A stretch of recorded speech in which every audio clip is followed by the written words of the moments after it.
النهار تذكرة لأولي القلوب والأبصار تبصرة لذوي الألباب والاعتبار والحمد لله الذي نحمده نستعينه نستغفره ونعوذ بالله من شرور أنفسنا ومن سيئات أعمالنا من يهده الله فلا مضل له ومن يضلله فلا هادي له نشهد أن لا إله إلا الله نشهد أن محمدا عبده ورسوله لا نبي بعده أما بعد كما قال الله تعالى عز وجل في كتابه الكريم نعوذ بالله من الشيطان الرجيم بسم الله الرحمن الرحيم يا أيتها النفس المطمئنة ارجعي إلى ربك راضية مرضية فادخلي في عبادي وادخلي جنتي الآية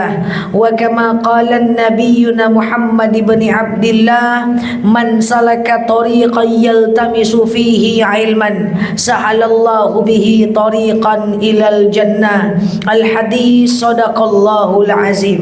Ibu-ibu yang saya sayangi karena Allah, alhamdulillah Allah hadirkan kita dalam majlis ini. Sebelum kita mulai kajian kita berdoa kepada Allah, semoga siapapun kita yang hadir dalam majlis ini, insyaallah Allah sehatkan badan kita, Allah kuatkan jasad kita, Allah tambah ruh keimanan kita, Allah luaskan rezeki kita, Allah angkat segala masalah kita, Allah jauhkan kita dari orang-orang zalim, Allah matikan kita dalam keadaan husnul khatimah, amin Allahumma amin. Selanjutnya innallaha wa malaikatahu yusalluna 'alan nabi ya ayyuhalladzina amanu sallu 'alaihi wa sallimu taslima. Salawat salam kita hadiahkan kepada baginda Rasulullah sallallahu alaihi wasallam dengan lafaz Allahumma salli ala Muhammad wa ala ali Muhammad. Ibu-ibu yang saya sayangi karena Allah,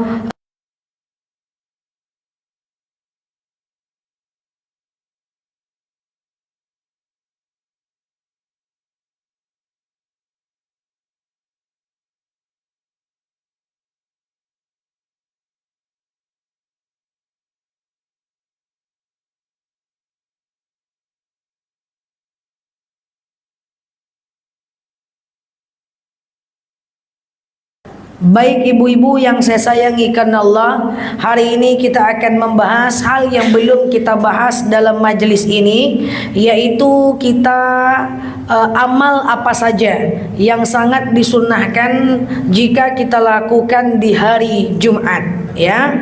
Belum ya di sini ya. Baik, ibu-ibu yang saya sayangi karena Allah, orang Islam itu punya lebaran mingguan, di antaranya adalah hari Jumat. Punya lebaran tahunan, di antaranya Idul Fitri dengan Idul Adha. Makanya Jumat, kita kalau puasa sendiri di hari Jumat itu nggak boleh, karena itu lebarannya orang Islam.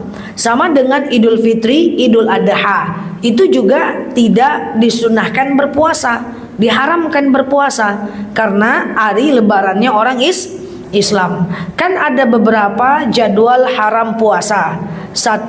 Idul Fitri, 2. Idul Adha, 3. Hari Syak, sehari menjelang bulan Ramadan.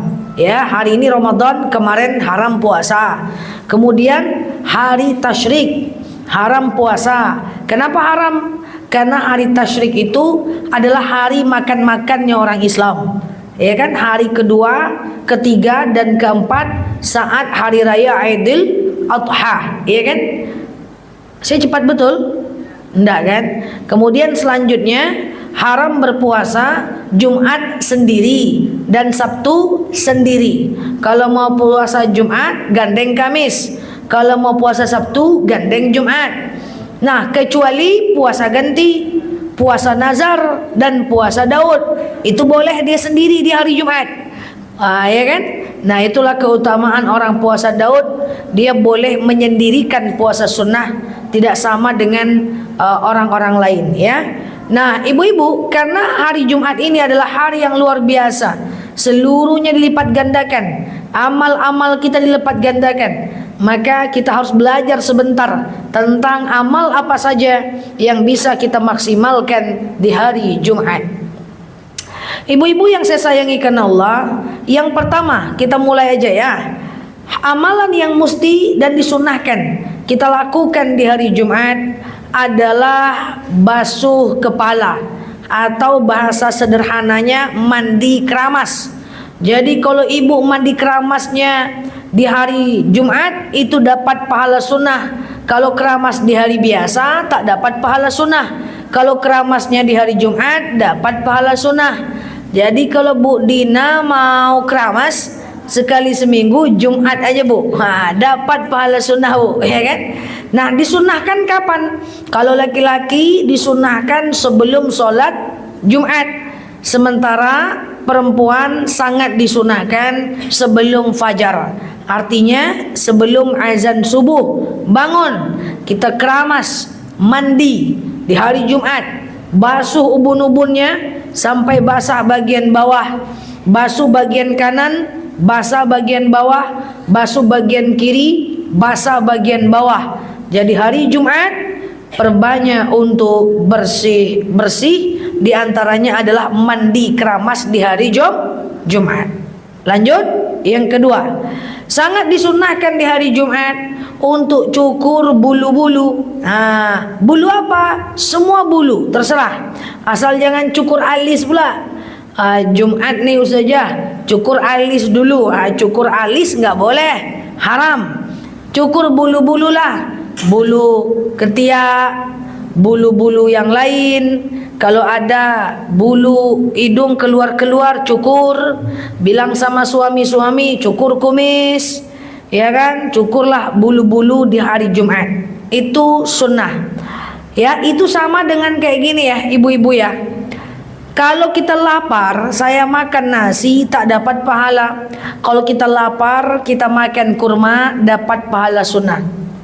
Kalau kita haus, kita minum air biasa tak dapat pahala. Kalau kita haus, kita minum zam-zam dapat pahala sunnah.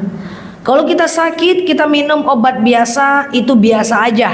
Tapi kalau kita sakit, kita makan habbatus sauda dapat pahala sunnah. Iya kan? Nah, kita gatal-gatal, kita pakai biasa, minyak biasa, itu tak dapat pahala. Tapi kalau kita pakai minyak zaitun dapat pahala sunnah. Iya kan? Kalau seandainya kita pengen makan enak, kita daging kambing tak dapat pahala. Kita makan daging unta dapat pahala sunnah. Iya kan? Kalau kita ada apa-apa, kita minum minuman lain tak dapat pahala. Tapi kalau kita minum madu dapat pahala sunnah. Karena daging unta, madu, kemudian habbatus sauda, kemudian kurma, kemudian zaitun. Nah, itu adalah sunnah.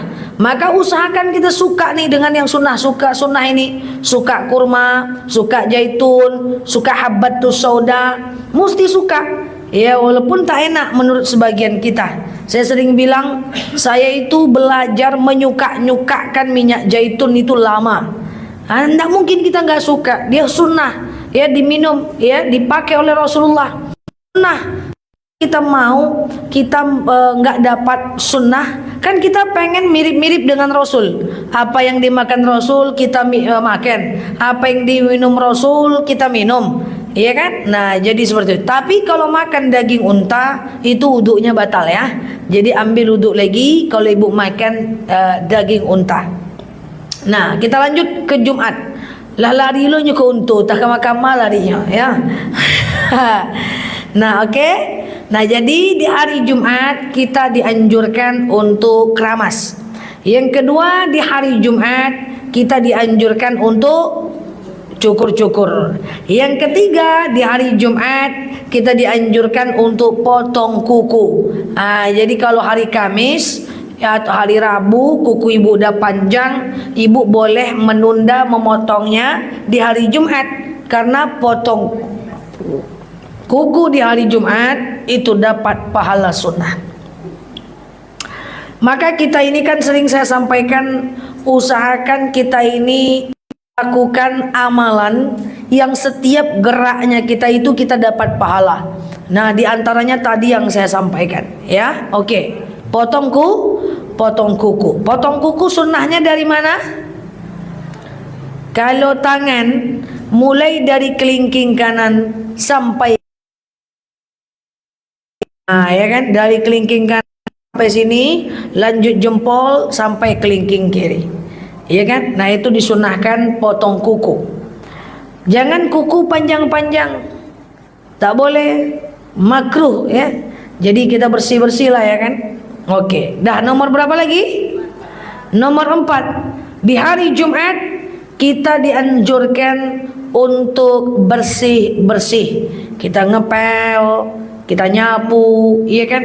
Kemudian kita dianjurkan untuk bersih-bersih lah. Iya kan, yang ngepelnya sekali seminggu, ngepel lah di hari Jumat, bersih-bersih rumah lah. Iya kan, bongkar baju-baju yang nggak kepake, kasih sama orang, itu hari Jumat. Makanya di beberapa negara Timur Tengah, seperti di Mesir, seperti di Jordan, itu banyak pekerjaan yang off-nya tuh hari Jumat.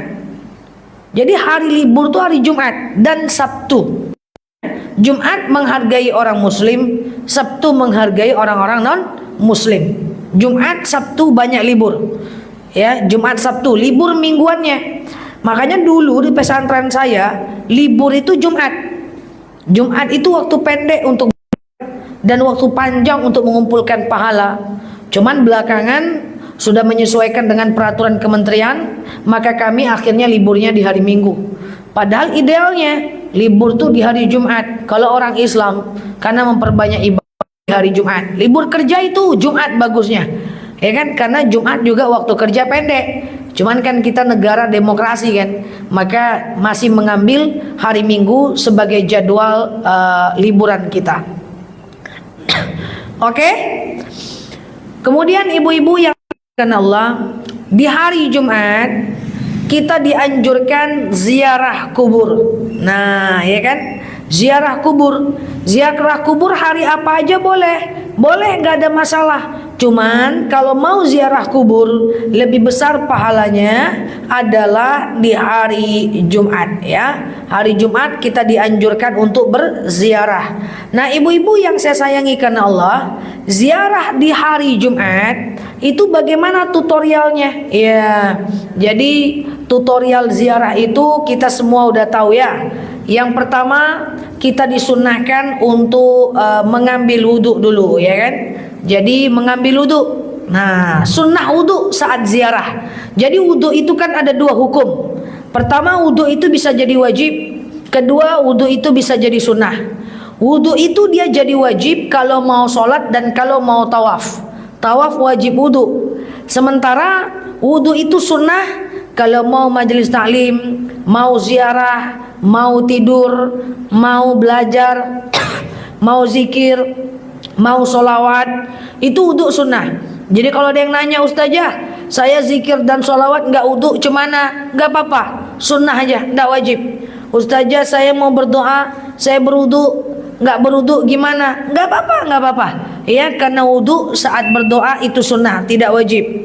Ustazah, saya sedang berzikir, lalu kemudian saya itu melakukan, tidak melakukan wudhu, gimana? Nggak apa-apa, zikir nggak wajib wudhu. Masa kita zikir wajib wudhu? Bunyi petir, dor, oi, wudhu dulu, baru ucapkan la haula wala quwata illa billah. Kan enggak kan? Kita langsung mengucapkannya, ya. Nah, jadi ini sangat dianjurkan kita lakukan di hari Jumat, ya. Nah, ibu-ibu yang saya sayangi karena Allah, wudhu dulu, oke? Setelah kita berwudhu, apa yang kita lakukan sebelum kita ziarah? Pakai pakaian yang tidak mencolok. Jadi usahakan alaikumus sauda wal baida. Kalau bisa sih pakai baju hitam dan putih. Tapi kalau enggak juga enggak ada masalah. iya kan? Nah, yang penting jangan terlalu mencolok, sasak setinggi atap masjid pula, ya kan? Kemudian lipstik macam semen pula, susah, ya kan? Jangan, ya. Lalu pergilah ke kuburan itu. Nah, ketika masuk ke lingkungan kuburan, apa yang ibu lakukan? Ucapkan assalamualaikum ya ahli, ya ahlal kubur, ya. Ya assalamualaikum ya ahlal kubur. Keselamatan untuk engkau kalian semua, wahai ahli kubur. Lalu kemudian kita pergi ke kuburan yang mau kita ziarahi, bersihkan makamnya. Bersihkan makamnya, oke? Setelah dibersihkan dari ilalang, rumput-rumput liar, lalu ambil air, siram ya ke kuburan itu, karena mayat takkan disiksa sampai air itu kering. Lalu kemudian doakan ahli kubur itu. Usahakan di hari Jumat. Apa doa ziarah kubur? Allahumma ja'al qabrahum raudhatam min riyadil jannah. Ibu hafal doa solat jenazah? Allahumma ighfir lahum warhamhum wa'afihi wa'fu anhum. Sampai situ boleh. Allahumma la tahrimna ajrahum wa la taftimna ba'dahum. Itu boleh. Ibu angkat tangan, ibu berdoa, Allahumma ja'al qabrahum raudhatan min riyadil jannah. Allahumma ighfir lahum warhamhum wa'afihi wa'fu anhum. Atau ibu, Allahumma la tahrimna ajrahum wa la taftimna ba'dahum. Atau misalnya ibu sekedar doa pakai bahasa Indonesia aja, nggak apa-apa pakai bahasa Indonesia ibu berdoa. Lalu kemudian setelah itu kita pulang. Ingat ya, di kuburan silahkan ziarah, tapi tidak boleh ngobrol dengan ahli kubur. Ma, aku sampai ma, iyo tahunya, jangan gitu ya. Jadi tidak boleh ngobrol dengan ahli kubur. Ziarah saja seperti biasa. Nah, ziarah kubur, nah itu dianjurkan di hari Jumat. Ya, doa saja pakai bahasa Indonesia, atau ibu tulis dulu apa yang mau ibu doakan. Ingat ya, apa yang mau ibu doakan yang ditulis saat ziarah, bukan apa yang mau ibu curhatkan. Itu beda. Ini banyak orang ziarah curhat dia, ya kan? Ma, tetanggaku jahat, ma, cari dia nanti malam, ma. Jangan gitu ya. Jadi yang kita doakan apa? Ya, bukan yang kita curhatkan. Oke? Nah, ziarah. Tadi yang pertama apa? Amalan Jumat? Keramas. Yang kedua, cukur bulu-bulu. Yang ketiga, potong kuku. Yang keempat, bersih-bersih. Yang kelima, ziaratul kubur, ziarah kubur. Ini Masya Allah. Nah, hari Jumat dalam agama Islam itu dihitung dari Kamis Maghrib sampai Jumat Maghrib. Kamis Maghrib sampai Jumat Maghrib. Nah, apa amalan selanjutnya yang bisa kita lakukan di hari Jumat? Di antaranya adalah Jumat berkah, yaitu sedekah. Jadi gini, sedekah di hari biasa dapat pahala, sedekah di hari Jumat dapat juga pahala. Dapat lebih besar pahalanya kalau di hari Jumat. Jadi sekarang kita di Pekanbaru ini lagi heboh menyuruh jemaah sedekah subuh, kan gitu kan? Sedekah subuh itu kan bisa dia kasihkan ke masjid 2000, 2000, 2000, 2000, 2000, 2000, atau dikumpulkan dulu di rumah 2000, 2000, 2000, 2000. Nah, saya sarankan untuk menyerahkan yang udah dikumpulkan tadi di hari Jumat.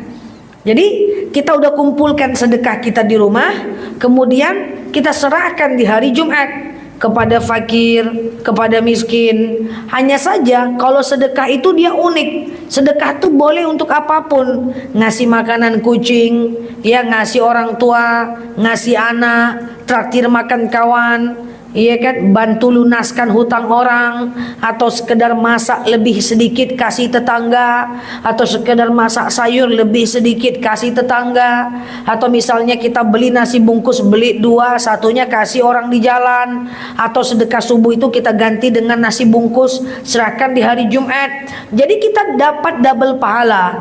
Pertama, dapat pahala sedekah di subuh hari. Ya, karena dalam dalil dikatakan orang yang bersedekah di subuh hari maka malaikat akan mendoakan. Boleh nggak sedekahnya di siang hari? Boleh, tapi lebih bagus di subuh hari. 2000 serahkan di hari Jumat. Jadi kita dapat 2 loh pahalanya. Pertama, pahala sedekah subuh. Yang kedua, pahala menyerahkan di hari Jumat. Ya, itulah cerdasnya orang beriman, ya kan? Jadi dia melakukan Jumat barokah. Maka di beberapa wilayah Timur Tengah itu sedekahnya sederhana-sederhana aja, Bu. Masya Allah ya. Dia buat teh lebih banyak, ke masjid dibawanya. Nanti jemaah masjid itu pulang dari masjid dia kasih teh, tea. Dia punya dapur depan masjid. Iya kan? Jadi nanti dibuatnya teh banyak-banyak. Hari Jumat sedekah, halal katanya. Itu hari Jumat, bagus itu. Ya. Bahkan ada di beberapa wilayah, saya belum lihat di Pekanbaru, itu tukang ojek khusus hari Jumat ngantarkan orang gratis. Jadi tak bayar Jumat berkah. Dia tak bisa bantu dengan uang, dia bantu dengan tenaga. Ada beberapa orang yang teh seberapa lah harganya kan? Dia buat teh, dimasukkannya dalam gelas-gelas, nanti habis subuh dia bagi-bagi ke jemaah yang itikaf. Halal. Bahasa kitanya apa? Minumlah. Hanya dengan teh pakai air aja, pakailah gula sedikit ya kan? Atau buat kopi. Jadi maksud saya di hari Jumat itu banyak sekali kita itu bisa bersedekah. Pertama, sedekah subuh kita di hari Jumat kita serahkan kepada orang yang berhak menerimanya atau ke siapapun. Saya nggak punya sedekah subuh, saya belum ada uang. Ya buatlah teh, taruh ke masjid atau lihat teh. Ya buat lebih banyak, itu banyak dilakukan. Ibu kalau pergi umroh sering ya orang ngasih kurma halal, iya kan? Atau dia ngasih teh halal. Itu bukan orang mampu itu. Dia bisa membantu dengan itu. Belum tentu dia mampu, tapi dia mau cerdas memilih sedekah yang baik buat dia. Nah itu Masya Allah tuh, dengan teh, ya dengan lebihkan makanan untuk tetangga, iya kan? Atau menyediakan sarapan pagi untuk jemaah subuh khusus di Jumat pagi. Itu Jumat berkah namanya. Nah kalau kami dulu, gaya kami waktu jadi mahasiswa, kami buat teh susah, buat kopi susah, kami beli pena, Bu. Jadi pena tuh kami beli 2 lusin. Kalau udah ada acara seminar hari Jumat, semangat kami untuk pergi ya. Kami waktu itu belum ada rezeki ya kan. Saya dengan teman-teman saya, oh ya ada seminar, ikut yuk, ikut. Cari orang-orang yang tidak bawa pena, tapi bukan dikasih, pinjamkan. Nah bayangkan tuh, pena pinjam boleh, nanti ambil lagi, hanya dengan sedekah tinta. Itulah mahasiswa bisa lakukan. Tapi kan diajarkan oleh guru-guru kami, sedekah itu apapun, tinta. Nah, nanti kumpulkan lagi, Jumat depan pergi lagi seminar. Ikut lagi dengan tinta, Bu. Ini wallahi kami lakukan menahun ketika kami waktu zaman kuliah dulu. Cuman itu bisanya. Ya kan? Jadi goresan pena yang ada di tempat orang itu menjadi pahala Jumat buat kita. Kan sedekah itu apa? Sedekah itu adalah apapun yang kita lakukan untuk menyenangkan orang lain, itu sedekah selagi tidak melanggar syariat. Tapi kalau sedekah dari hasil nyuri itu nggak bisa.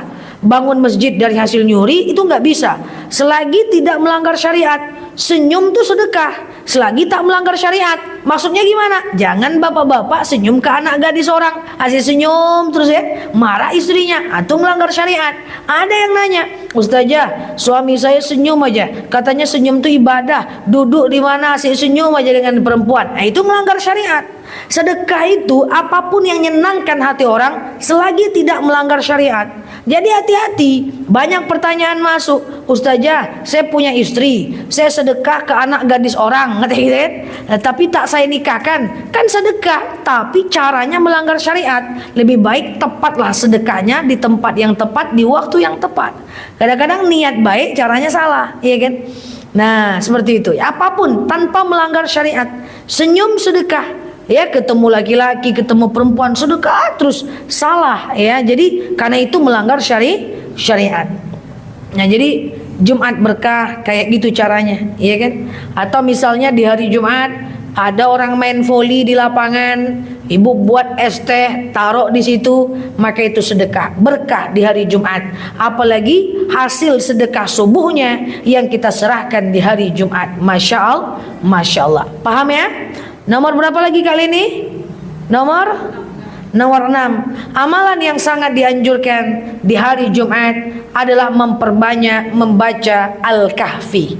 Nah, Al-Kahfi itu boleh dibaca ya dari Kamis maghrib sampai Jumat maghrib. Nggak bisa semuanya 10 ayat boleh. Tapi tahukah kita apa amalan yang paling baik dari Al-Kahfi? Mana lebih baik, membaca seluruh Al-Kahfi di hari Jumat atau 10 Al-Kahfi di hari Jumat, atau menghafal 10 Al-Kahfi di hari Jumat? Bu, kalau ibu mau menghafal, maka usahakanlah ibu untuk bisa menghafal Al-Kahfi 10 ayat pertama. Tapi hafal, sifatnya hafal. Apa manfaat kalau kita hafal Al-Kahfi 10 ayat pertama? Ya, maka kita sangat dianjurkan terhindar dari fitnah Dajjal. Dihafal Al-Kahfi 10 ayat pertama, lalu kemudian kita terhindar dari fitnah Dajjal. Tapi kalau kita membaca Al-Kahfi seluruhnya di hari Jumat, apa manfaatnya? Manfaatnya adalah diberikan 2 cahaya kepada kita dari Jumat Jumat satu ke Jumat lainnya. Kalau dibaca saja ada cahaya dari satu Jumat ke Jumat lain. Kalau dihafal terhindar dari fitnah Dajjal. Apa maksud fitnah Dajjal? Pernah dengar fitnah Dajjal? Min fitnatid Dajjal wa min fitnatil mahya wal mamat, ya kan? Apa maksud fitnah Dajjal? Nanti ketika akan ada akhir zaman, maka akan muncul kemiskinan di kalangan orang-orang Islam, sehingga banyak orang-orang Islam yang tergoda dari fitnah Dajjal. Sebagian di antara mereka murtad karena pengen harta kekayaan dan kehausan, terhindar dari kelaparan. Sehingga orang-orang yang terlindung dari fitnah Dajjal, dia bertahan dalam keimanannya. Makanya ibu-ibu, semoga kita tidak terjadi umat akhir zaman ya. Karena seburuk-buruknya umat, seburuk-buruknya nasib adalah orang yang meninggal serentak dengan datangnya hari kiamat. Jangan sampai nanti kiamat datang, bumi digoncangkan dalam Al-Quran, bumi digoncangkan, dihancurkan seperti debu yang berterbangan, seperti laron yang berterbangan, seperti debu. Kita di antara yang berterbangan itu na'udzubillah, itu seburuk-buruknya kematian. Seburuk-buruknya kematian adalah kematian yang serentak dengan datangnya hari kiamat. Maka bisa jadi orang yang meninggal duluan jauh lebih beruntung dibanding kita. Nauzubillah, jangan-jangan kita menjadi umat akhir zaman yang meninggalnya kita serentak dengan kiamat. Nauzubillah. Bagaikan laron yang berterbangan, bagaikan debu yang berterbangan. Nah, itulah dia. Nauzubillah. Maka supaya terhindar dari fitnah ini, maka perbanyaklah membaca Al-Kahfi. Insyaallah. Oke? Pertama apa tadi? Dianjurkan mandi keramas di hari Jumat. Yang kedua, cukur-cukur. Yang ketiga, potong kuku. Yang keempat, bersih-bersih. Yang kelima, ziarah kubur. Yang keenam, Jumat, sedekah Jumat. Yang ketujuh, membaca Al-Kahfi. Apa keutamaannya? Kalau dibaca semuanya, terdapat 2 cahaya dari Jumat satu ke Jumat lain. Tapi kalau dihafal 10 ayat pertama, terhindar dari fitnah Dajjal. Nah, Al-Kahfi itu tidak sekali duduk nggak apa-apa. Kalau ibu mau ide, sekedar ide ya, baca Al-Kahfi dalam sholat. Jadi ibu misalnya sholat sunnah di hari Jumat, ibu bentangkan Al-Quran di depan, taruh meja di depan sejadah, ibu baca dalam sholat, baca Quran dalam sholat, nggak ada masalah, ya kan? Jadi ibu mengkhatamkan Al-Kahfi ketika sholat di hari Jumat. Jadi amalnya lebih cerdas gitu. Oke? Dah? Ada ragu? Jadi Qur'annya usahakan full Arab. Utama hafal Al-Kahfi 10 ayat pertama saja. Utama hafal 10 ayat pertama saja. Tak semua, 10 ayat pertama saja. Nomor berapa lagi? Nomor 8. Di hari Jumat doa kita mustajab. Nah, kan mantap, iya kan? Doa kita mustajab di hari Jumat. Jadi kalau ibu mau berdoa, berdoalah di hari Jumat. Kapan tuh ustazah? Kapanpun. Dari Kamis maghrib sampai Jumat maghrib. Jadi ibu kalau bisa ibu punya catatan doa yang dengan buku doa-doa itu ibu bisa berdoa di hari Jumat. Pengen lepas dari hutang, pengen hati tenang, dihindarkan dari kegalauan, pengen suami soleh, anak soleh, lakukan di hari Jumat. Itu luar biasa loh. Misalnya nih, ibu sedekah di hari Jumat, sambil sedekah, sambil ibu doa, tapi posisinya di hari Jumat. Ya Allah, saya sedekah 1 nasi bungkus. Dengan sedekah ini, solehlah anak saya, dapatlah saya keturunan, cepatlah saya menangkap ceramah dari ustaz-ustazahnya, cepatlah saya menghafal, ringankan sakit lutut saya, dan seterusnya. Ya, jadi kita bisa berdoa sedekah di hari Jumat dapat pahala dan doa kita itu lebih mustajab. Makanya tapi dalam berdoa nggak boleh mikir-mikir ya. Doa itu doa aja, usahakan di hari Jumat. Dan doa coba diubah, tidak hanya kita dalam masalah. Banyak orang doa tuh kalau ada masalah, ya, terlilit hutang, doa dia, suaminya maksiat, doa dia, anaknya melawan, doa dia.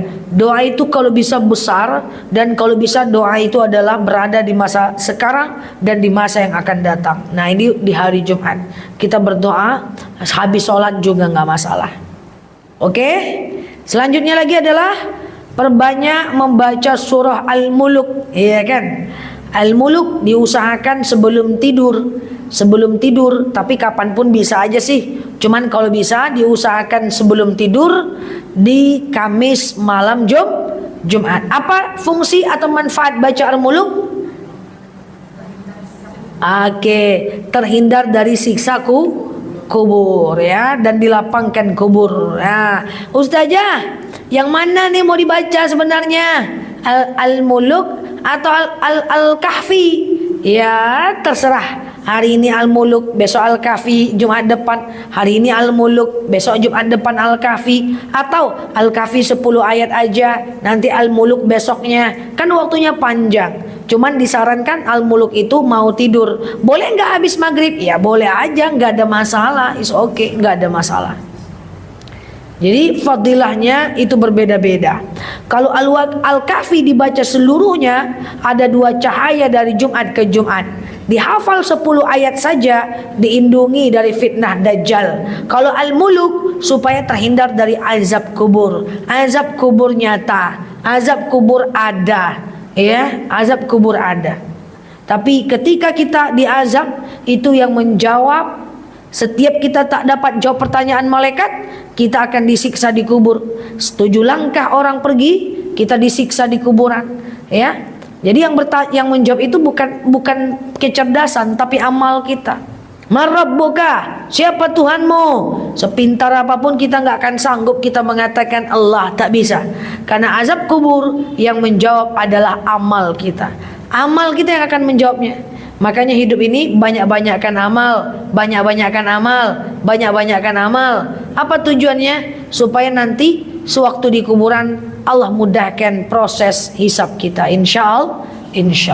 Insyaallah wajah-wajah Al-Manar ini wajah-wajah solehah semua. Amin Allahumma amin. Oke, nomor berapa lagi? Nomor 10 terakhir, apa amalan yang sangat dianjurkan kita disunahkan di hari Jumat? Yang terakhir adalah perbanyak bersolawat. Solawat apa? Terserah, ya, terserah aja. Nah, ada 3 manfaat dari kita bersolawat. Yang pertama, dapat pahala karena kita bersolawat. Kenapa kita harus bersolawat? Jawabannya satu aja, singkat, udah gampang. Innallaha wa malaikatahu yusalluna 'alan nabi Ya ayyuhalladzina amanu sallu alaihi wa sallimu taslima. Innallaha wal malaikah, Allah dan malaikat saja bersolawat.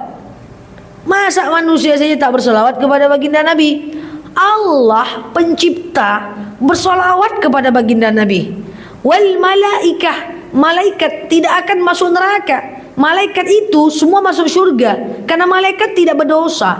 Malaikat tidak punya nafsu. Malaikat saja yang dijamin masuk surga bersolawat kepada baginda Nabi. Masa kita tak mau bersolawat?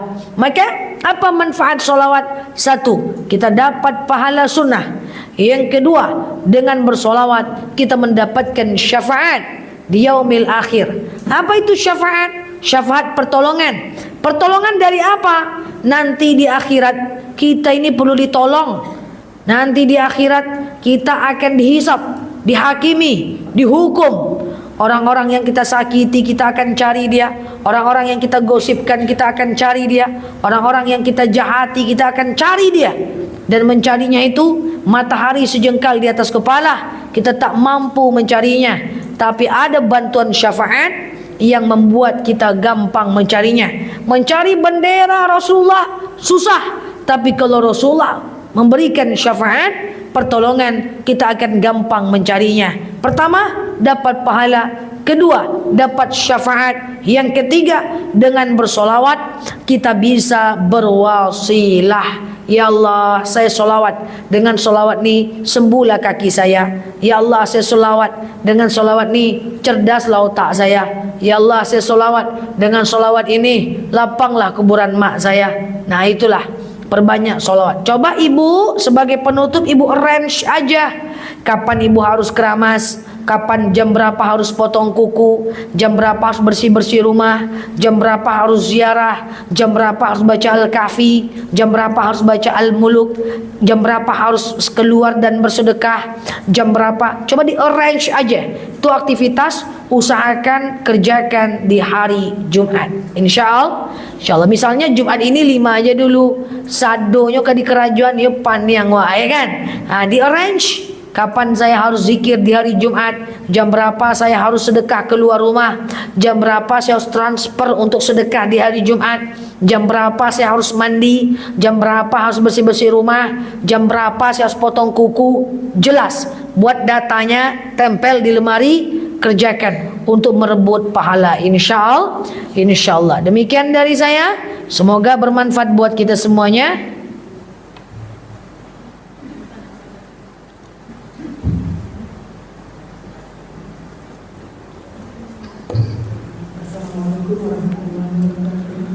Waalaikumsalam warahmatullahi wabarakatuh. Yang pertama yang saya tanyakan adalah apakah sedekah subuh yang kita lakukan setiap subuh, insya Allah berada kita membagikan makanan itu, tapi kita kan tidak tahu apakah ada muslim atau tidak muslim.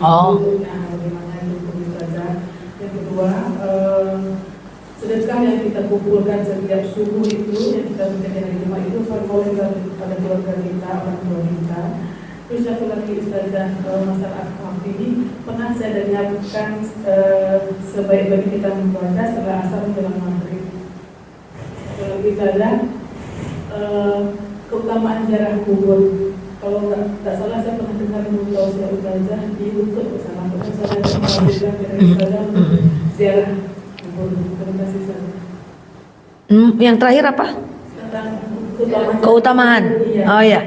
Yang pertama apa tadi yang pertama ya? Oh iya. Oh, sedekah subuh ke non muslim. Kita kan sedekah subuh nih, bagi-bagi makanan. Kita nggak tahu ini muslim apakah non muslim. Sedekah boleh ke non muslim, nggak apa-apa. Zakat ya nggak boleh. Kalau sedekah itu bebas ke orang kaya, ke orang miskin, ke anak kecil, ke orang belum balik, ke orang jahat, ke orang fakir, ke orang kaya, ke orang miskin, ke orang tua, ke keluarga, bebas. Apapun sedekah, ibu kasih ke anak, kasih ke suami, kasih ke saudara terdekat, kasih ke muslim, kasih ke non muslim, traktir teman non muslim, semua sedekah. Pokoknya sedekah tuh apapun yang menyenangkan orang lain dengan niat karena Allah. Sedekah subuh untuk non muslim nggak apa-apa, sedekah bebas bu. Tapi kalau zakat nggak boleh ke non muslim. Sedekah kita ngasih makan makanan, rupa-rupanya ada non muslim, nggak apa-apa sedekah. Nggak usah sedekah subuh lagi. Misalnya jangankan sedekah subuh, sedekah yang lain aja kasih non muslim nggak apa-apa, it's okay. Kemudian yang kedua, boleh nggak dikasih ke saudara sedekah subuh? Ya boleh, kasih ke orang tua, ke anak, saudara, sedekah, bebas kalau sedekah. Yang ketiga, ada Al-Kahfi, afdolnya dibaca dari habis asar menjelang maghrib, betul, itu paling afdol.